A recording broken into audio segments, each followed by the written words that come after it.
Hey everyone. If you've ever tried nurturing a plant from a tiny little seed, you know there's this absolutely critical window of time where everything is just changing so rapidly. Well, today we're diving into this awesome explainer all about a honey melon seedling's early life. We're going to discover the exact telltale signs that tell us it's finally ready to grow up. And that brings us to a really central question in the botanical world. How do you actually know when a seedling is ready to move out into its own pot? It's not just about guessing or hoping for the best. The plant literally gives us undeniable visual cues. All right, Section 1. Meet the honey melon, or Cucumis melo. Moving right along to Section 2, spot the difference, foliage changes. Okay, so a plant's anatomy changes drastically right before our eyes. And it all kicks off with something called the cotyledon, those initial seed leaves that are the very first to appear on a seedling. You can think of these as basically emergency rations for the baby plant. They burst forth with a very distinct, honestly kind of generic look. But wow, just look at the stark contrast between that initial phase and the new growth. On the left side, those early cotyledons are super smooth, oval, and thick.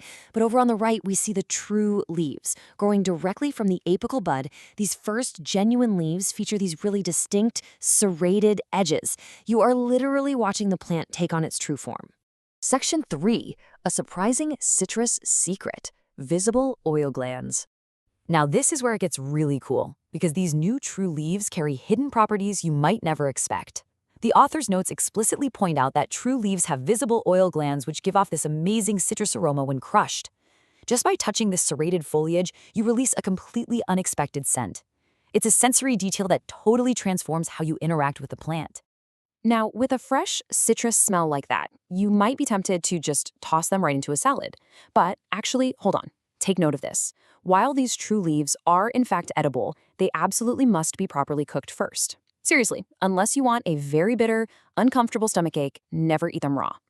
Which brings us to Section 4, the rule of 4, ready to transplant. It all comes down to this one magic number, 4. Not 1, not 2, but a minimum of 4. So here is the exact logic gardeners use. Step 1. Patiently wait for 4 or more of those serrated, citrus-scented true leaves to fully develop. Step 2 is honestly the most vital part of the whole shebang. Counting 4 true leaves above ground is basically nature's built-in indicator that the root system below ground is finally established and strong. It's a visual gauge for a totally invisible process, which leads perfectly into Step 3.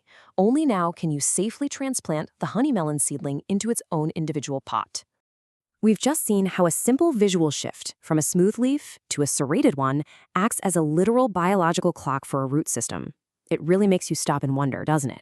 If a tiny, unassuming seedling hides a citrus secret and visible oil glands, what other incredible survival tools are plants hiding in their very first leaves?